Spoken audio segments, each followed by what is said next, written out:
चलिए आज हम पढ़ेंगे एरर ऑफ एपिस्टॉफ। हमसे कभी कभी क्या होता है कि गलती हो जाता है हम एपिस्टॉफ ऐसे यूज़ करने में।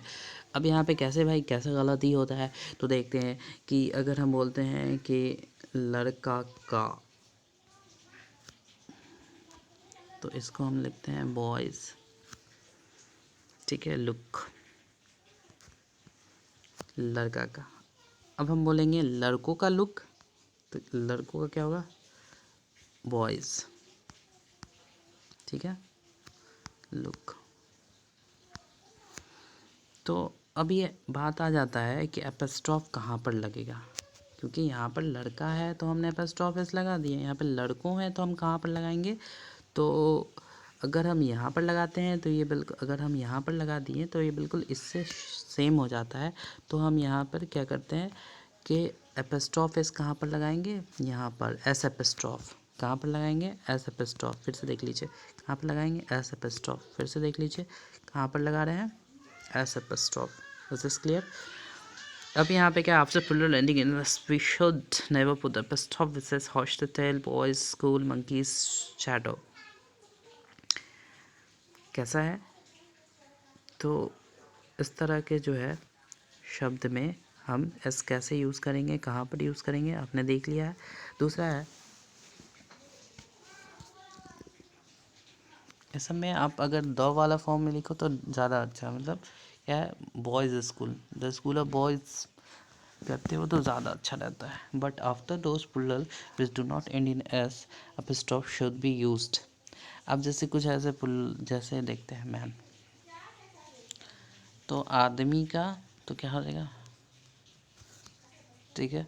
अब यहाँ पे हम करते हैं उसका प्लूरल हो गया मैन, फिर यहाँ पे तो इस फॉर्म में हम मेंस लिख सकते हैं। क्लियर है, क्योंकि मैन का प्लूरल मैन होता है और उसमें एपिस्ट्रॉफ हम इस फॉर्म में लिखते हैं। आगे देखिए, चलिए, तो इस तरह मेंस क्लब, वेमेंस ट्रेशर्स, चिल्ड्रंस। देखिए चाइल्ड का प्लूरल क्या होता है, चिल्ड्रन होता है, चिल्ड्रन में एपिस्ट्रॉफ एस लगा दिए, ठीक है।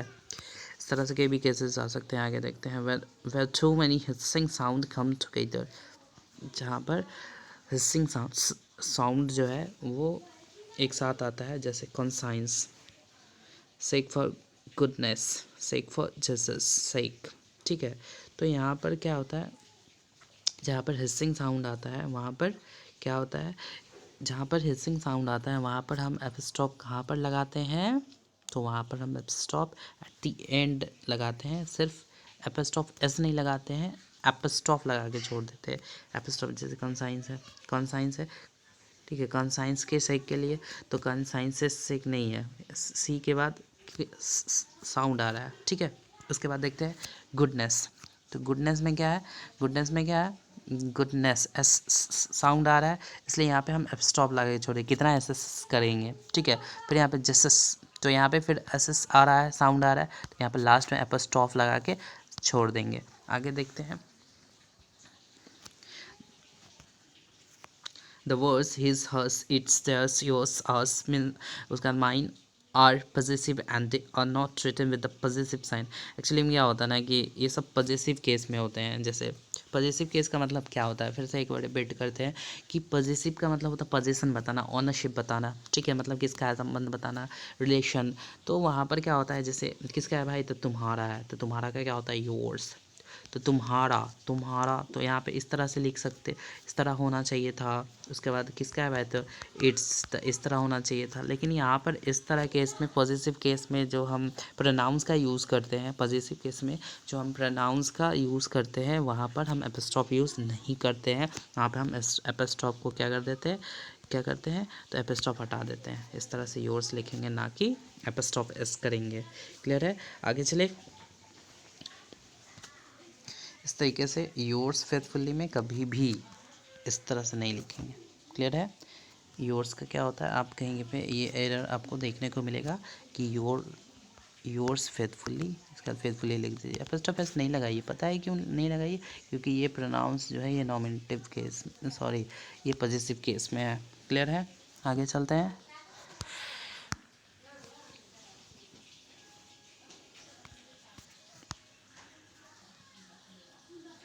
The words church, house, shop are often omitted after positive case. क्या है कि पॉजिटिव केस में जो है इस समय भी शॉप का, हाउस का, तो इस समय भी ऐसा हम नहीं यूज़ करते हैं, नहीं लगाना चाहिए। You can get good biscuits eight.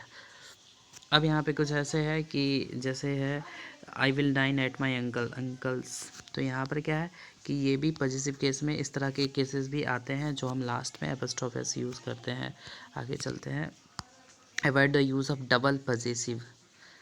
Double positive का यूज़ जो है हमें बिल्कुल बचना है लिखने से, जैसे the wife of my uncle's secretary, not my uncle's secretary's wife. यहाँ पे दो एपोस्ट्रोफ एक साथ जो है, इससे हमें बचना है। क्लियर है? इस फॉर्म में लिखना है। ठीक है, अब हम चलते हैं आगे। Noun of apposition. एपोजिशन का मतलब क्या होता है? तो एपोजिशन, पहले इसको पढ़ लेते हैं। When one noun follows another to describe it, the noun which follows is said to be in apposition to the noun which comes before it. जैसे जब हम दो बातें एक साथ में ही बोलते हैं, जैसे जैसे रोहन, रोहन मेरा भाई,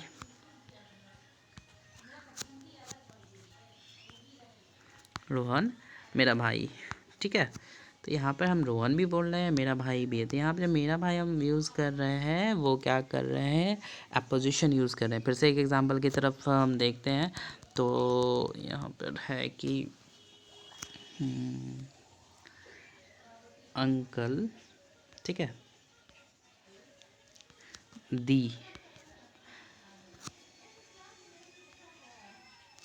bank manager of SBI। Uncle भी बोल रहे हैं, दी बैंक मैनेजर बोल रहे हैं, दोनों चीज़ बोल रहे हैं। इसको बोलते हैं अपोजिशन। ठीक है, एग्जाम्पल्स को देखते हैं। यहाँ पर क्या लिखा हुआ है? Kapil our captain, George my uncle. तो आई थिंक कि अपोजिशन क्लियर हो गया। अपोजिशन क्या होता है? जब हम एक ही नाउन को दो बार यूज़ करते हैं। क्या है कि जो पहला वाला जो है दूसरे को डिस्क्राइब करता है, दूसरा वाला पहले को डिस्क्राइब कर लेता है कोई कोई केसेस में। तो यहाँ पर कपिल आवर कैप्टन, तो यहाँ पे कपिल जो हमारा कैप्टन है, कपिल को भी बोलना है कैप्टन। जब दो एपोजिशन जो है हम बताते हैं, दो डिस्क्राइब करते हैं दो नाउन्स को, तो उसको बोलते हैं एपोजिशन। आई होप कि apposition would have been cleared. आगे चलते हैं। कुछ जो है एक्सरसाइजेज हैं, तो आप इसे fill in the blanks with suitable collective nouns. तो कुछ ऐसे कलेक्टिव नाउन से करना है, जैसे a dash of birds flew high in the sky. तो अब यहाँ पे क्या है? बर्ड्स के झुंड को क्या बोलते हैं? Fleet of birds, they saw. तो ये जो है आप ऐसा करना कि अपने में एक असाइनमेंट बना लेना, क्या चीज़ का? तो कलेक्टिव नाउन का। कलेक्टिव जो है नाउन का एक आप असाइनमेंट कर लेना, और उसमें जो है क्या करना है कि जैसे बीज के झुंड को क्या बोलते हैं? तो सॉर्म ऑफ बीज।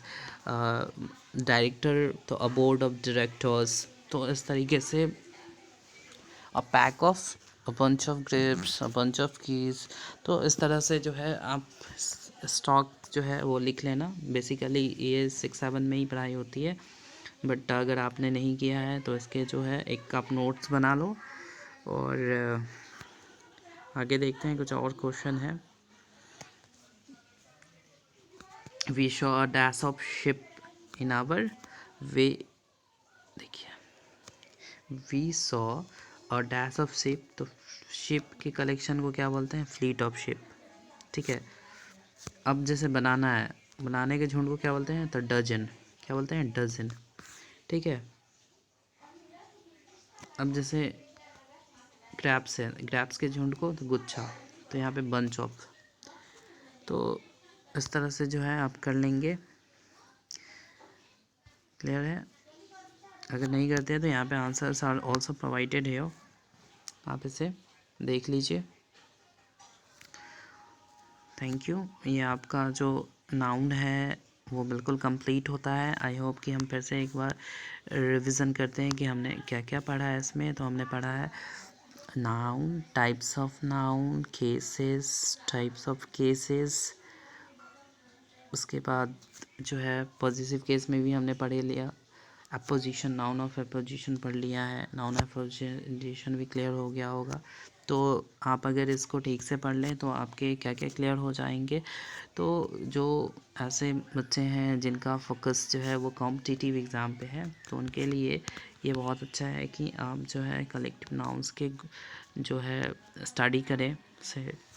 और कॉम्पिटिटिव्स में बहुत सारे क्वेश्चंस यहाँ से आते हैं, एज़ वेल एज़ जो बोर्ड वाले हैं उनसे भी 1 नंबर के ही आते हैं। तो वहाँ पे से अच्छे से कर लो। Thank you.